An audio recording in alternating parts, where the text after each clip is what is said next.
everyone, welcome back to my channel.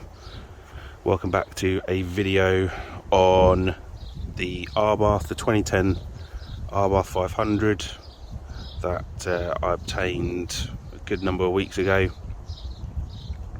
In this video we're just going to go over some of the basics that we've started on, and to be fair we haven't actually got really that much to do. It was, as you saw, it was the ignition barrel that was an issue, and then we're going to give it a little mini service, and we're just going to check on like the brake pads and brake discs, and then we've got things like the alloys we need to look at, yeah, and then just give it a real good clean and everything, I think, really. So without further ado, let's crack on and let's get this going. So as you can see, we've moved locations now. I've got it onto the driveway so you can have a proper understanding and look of what we're having to deal with. At the moment we are draining the oil because it's the car was running for about half an hour, so that's nice and warm, so that's going to drain out overnight. Partly started to remove the bumper as well. Now the bumper, looking more closely at this sort of, I don't want to call it the under tray because it's not the under tray, but obviously it's a bumper trim, and that sort of slots in underneath here. So when this comes off I'm going to have a proper look at it, and I've got two options here, which is either that it's plastic welded and it just goes back, and yeah, okay, it's not going to look the best, but we might be able to sort it and fix it. Or number two is I get the cheapest Abarth bumper that I can find, doesn't matter if it's damaged or anything, and try and remove this plastic trim from it and just literally place it. The bumper is absolutely fine, it's literally just this part, and it seems to clip in underneath, so that is going to be a work in progress as to if I can save myself some money and get that sorted. So that's the story with the bumper. What else so far? Nothing really much else to report on until I can get the front off, and then we've got to work on this nice tape here that's literally not coming off at all, so that might have to come off with tar and glue remover, and then that might look a lot better. I've also noticed here, I think this has had a paint job, because here seems fine, then I don't know, it just doesn't look as shiny, just looks ever so slightly matte, which might explain the category N job to it.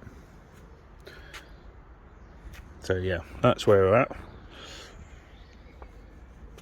and then I will come back with you when we are a bit further down the line with the car. Right, I want to know people's opinions. My plan is to get these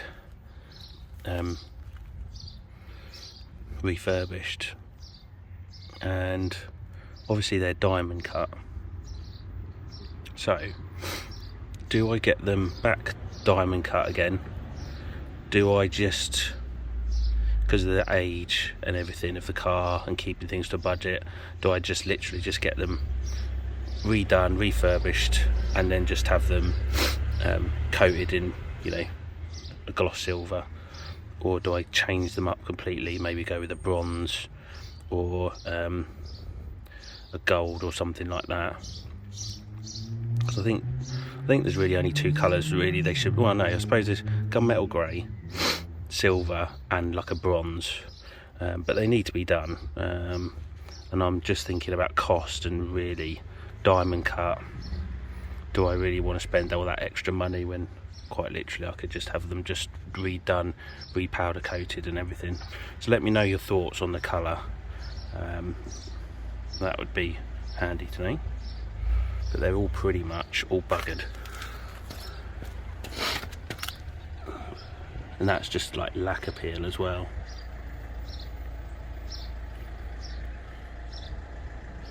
And unfortunately the tyres aren't exactly the best in the world, but I have to live with that. But yeah, let me know your thoughts. So the bumper's off. The problem is this is too distorted. So potentially with a bit of heat might be able to bend that back. But this is quite thick plastic and it's just not potentially going to happen. It's just could be a write-off. I mean, I know the garage potentially have wrote it off or wrote the car off based on this, potentially just this bumper alone. But yeah, it's a bit of work. We'll try it, but I'm not holding up much hope for this one. So we have had a delivery. I didn't go with the K&N Advanced or Performance filter. I went with a Piper Cross, which still had or has got some good reviews. Got this from Car Parts for Less, I think, which is like Euro Car Parts basically. So let me just get that out.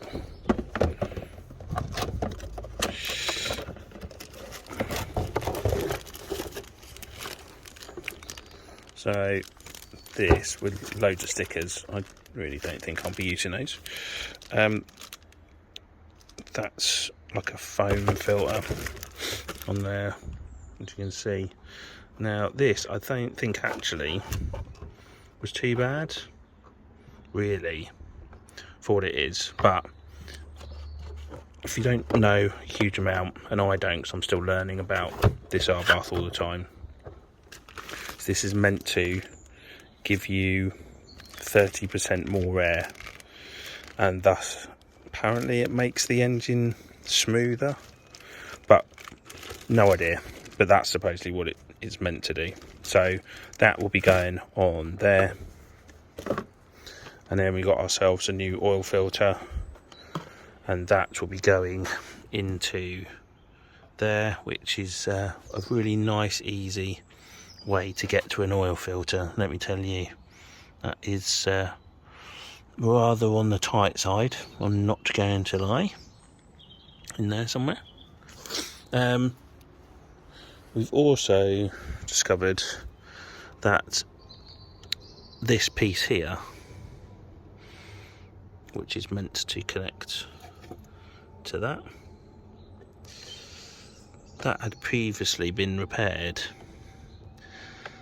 and when obviously we've come to move this, you can quite clearly see that was literally hanging off, so that's going to need a repair. So that will need to be done. And yeah, so that, I think, and then we're just waiting for the oil to turn up, and then that will be pretty much the engine done. We don't know about cam belt, because compared with the 1.2, the sticker here doesn't cover like any screw holes, so basically that will always remain intact. So you don't really know when it was done unless you start doing your research on the car. So we're not going to know at the moment when this last had a cam belt change. So that's pretty much the engine sorted, or engine at the moment, and then we'll get on to some other things. So they're relatively cheap stuff that I plan to put on the car, and the stuff's slowly been coming in, so I thought we'd just quickly go over what we've got, and then I'll show you it being on the car at some point. It's either going to be in this video or be in another video. I'm not 100% sure when I'll get to put it on. So we start off with this little box here, and these are replacement LED number plate lights, which won't have any problems in regards to errors on the dash. Just a nice little basic little light. Hopefully they're not going to be too bright, but thought I'd get a couple of them. Next up, we have replacement indicator bulbs, which you may have seen these. Ignore that. This is just a blue little cover, but basically they're black and they're LED, and when you hit the indicator stalk, these will do the old Night Rider and will, or the Night Rider, or what Audi do, which is they'll just scroll along when they're indicating, and they're in black as well. So I've got a couple of them. See how they look. In this packet here, the DOL bulbs, we're not going LED. These are just simply give a whiter DRL, hopefully not so yellow. So put those on at some point as well. And then lastly, got this imported from Italy, which is an upgraded. It's just a smaller aerial, but it should still do the job. From Simone Racing, and that's like, well, you can see it's tiny. It's literally about, I don't know, 3-4 inches long, something like that. So we'll put that on at some point as well. So those are the mods, or just some of the mods that are nice and easy to change, and I'll be putting those on to either in this video or next, but just yeah, keep an eye out. We'll see how they look, and yeah, so we'll crack on with the rest of the car, see where we're at now, and still waiting on the ignition barrel to turn up. Been big problems with that, to do with the seller. It's now been 2 weeks. Put in a eBay request to basically get my money back, and then all of a sudden it's now in the postal network, and yeah, it's held me up a bit. It's a long story, but I'm hoping at some point it's going to arrive shortly. So yeah, let's crack on and get this Abarth looking better. So if we have a look closer at this is all completely intact. The whole ignition barrel, everything. So I'd imagine that when they started the car, all they did was they plugged something into here and then removed the barrel and then used like the screwdriver or something to start it. So all I'm thinking is we replace this ring here and put in a new barrel,